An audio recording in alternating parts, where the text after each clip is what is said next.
Hello, welcome to the Southern Bible Thumper channel. For this upload, we will be reading 1 Samuel chapter 8. And it came to pass, when Samuel was old, that he made his sons judges over Israel. Now the name of his firstborn was Joel, and the name of his second Abiah. They were judges in Beersheba. And his sons walked not in his ways, but turned aside after lucre, and took bribes, and perverted judgment. Then all the elders of Israel gathered themselves together, and came to Samuel unto Ramah, and said unto him, Behold, thou art old, and thy sons walk not in thy ways. Now make us a king to judge us like all the nations. But the thing displeased Samuel when they said, Give us a king to judge us. And Samuel prayed unto the Lord. And the Lord said unto Samuel, Hearken unto the voice of the people, and all that they say unto thee, for they have not rejected thee, but they have rejected me, that I should not reign over them, according to all the works which they have done since the day that I brought them up out of Egypt, even unto this day, wherewith they have forsaken me, and served other gods, so do they also unto thee.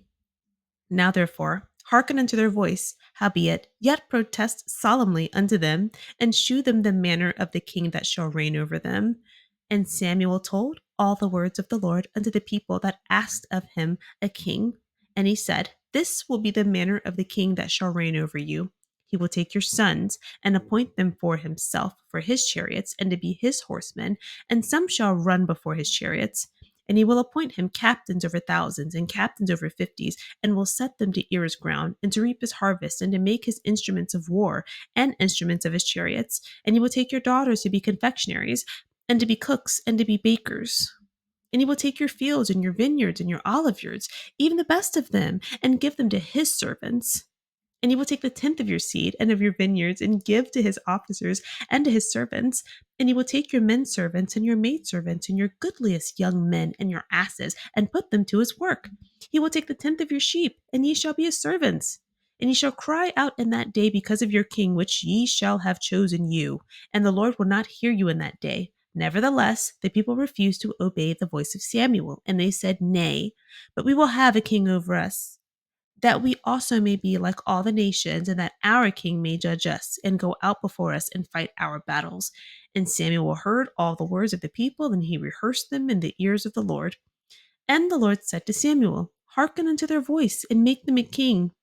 And Samuel said unto the men of Israel, Go ye every man unto his city.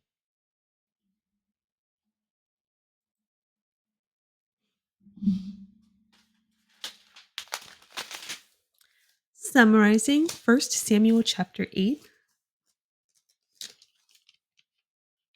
So, Eli appointed his sons as judges over Israel once he got old.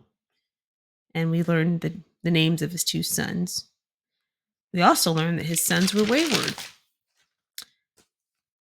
They took bribes, they perverted justice. So the elders of Israel gathered together with Samuel and told him, We want a king. Your sons are wayward. Give us a king so we can be like the other nations. Samuel was displeased. And Samuel prayed to God about it. God told Samuel to obey the people.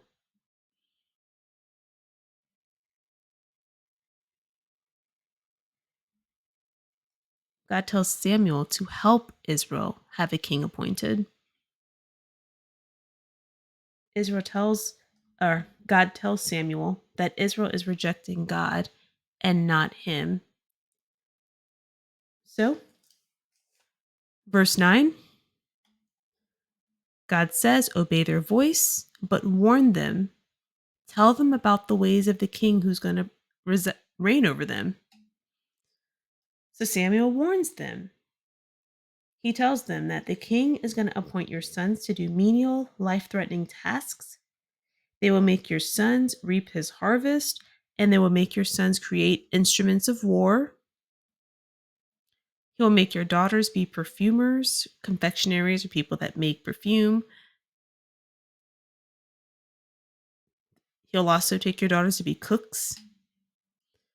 Your king is going to take the best of your fields and vineyards and give them to his servants. He will take a tenth of your crops and give it to his servants. He will take your male and female servants and your donkeys and put them to work.